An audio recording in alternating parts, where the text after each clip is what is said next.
băi.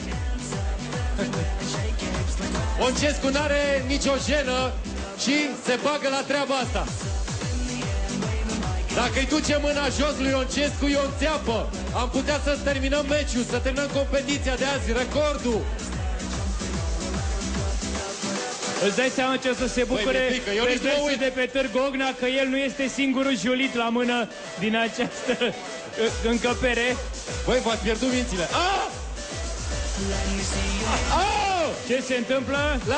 I-a adus mâna până în vârful săgeții. Acum i-a ridicat mâna să pună înapoi săgeata. Și Oncescu a pus la loc săgeata. Incredibil! Au!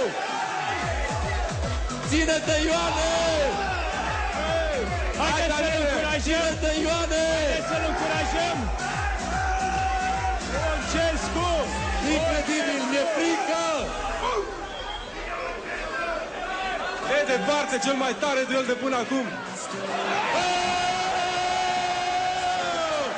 Bravo, Ion Oncescu! Bravo! Aoleu, Dumnezeule!